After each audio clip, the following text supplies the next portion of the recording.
stay alive. Scott. Woo! Scott. Yeah. Drew and I have known each other through so many blown out venues.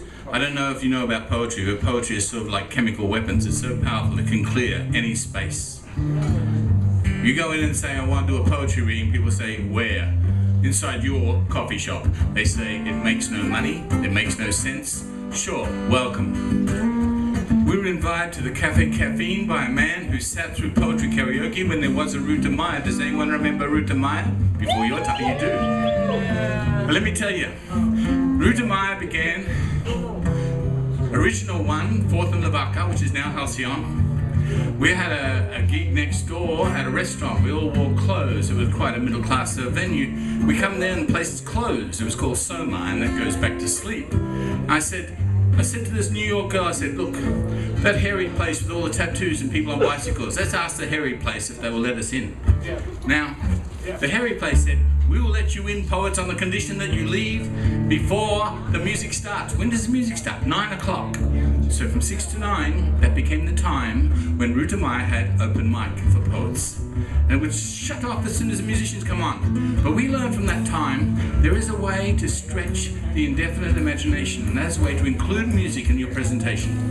If you do that, people can ignore the words and they can just trip off on the beautiful harmonies that are made in construction by all the people in polyphonic wonderful.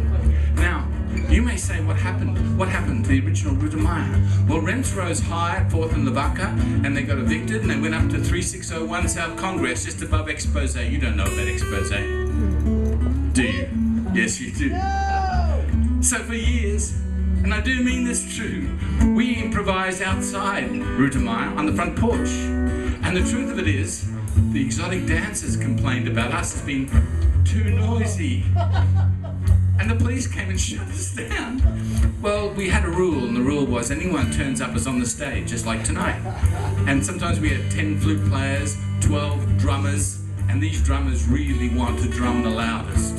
You know, you ever been to a drum jam and you have the master fascist drummer who wants to set the pace? Big, beefy beat boy. And everyone has to bow down to the big, beefy beat boy.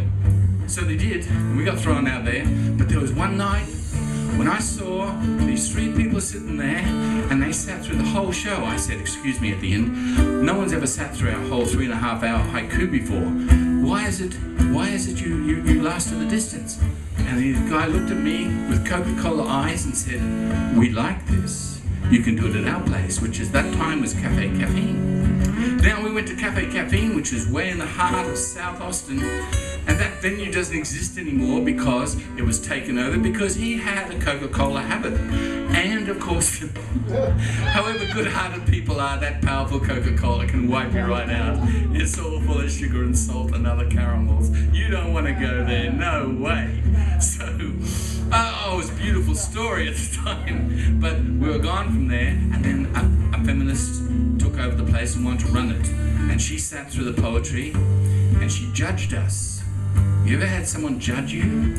If anyone ever judges someone else, you'll always be found inadequate. Why? They've got standards.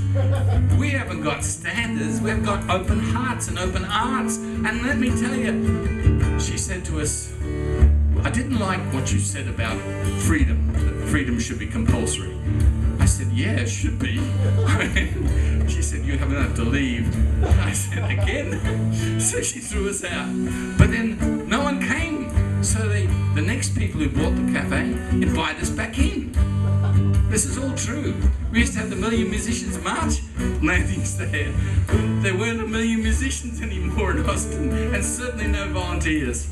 So, this Thai restaurant, Thai Fresh, extended into Cafe Caffeine and closed down Cafe Caffeine, incorporated into Thai Fresh, so we did poetry inside Thai Fresh. You were there at that stage. And it took a little while for them to realize that poetry basically doesn't make any money for anybody. So finally we got the beautiful bye bye bye bye, and now we're at the library just down the road at Twin Oaks Library for Share Your Stories. That's right, sleeping through the story of the world that always says, I like your poetry, but you can't do it here. We want to sell beer. And poets don't pay, and they don't drink that much, and you don't make any money, and you don't make much sense. I said, that's the point of it all. You understand? We're non commercial, and we don't make sense. We're beyond surrealism. We're hyper surrealism. And most people are hyper anyway, so they don't need Coca-Cola. So, I digress.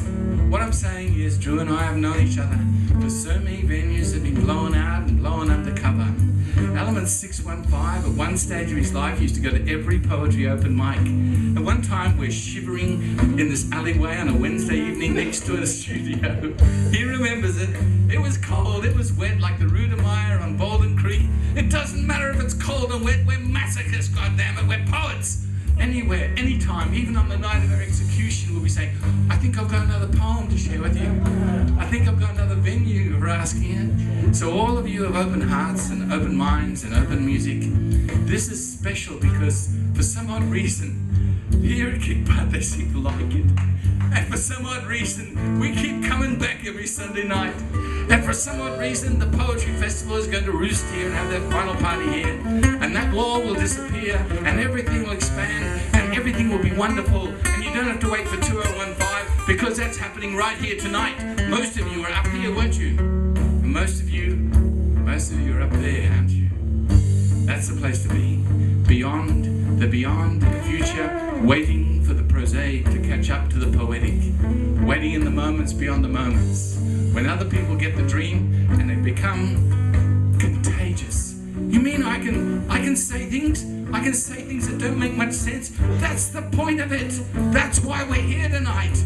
If we made sense, we'd be accountants. It all figures. It all adds up. And that's why Drew and I, through so many blown out venues, we just go on this conversation. I forget who said it, but some poet once said, if it doesn't have music, it's not poetry.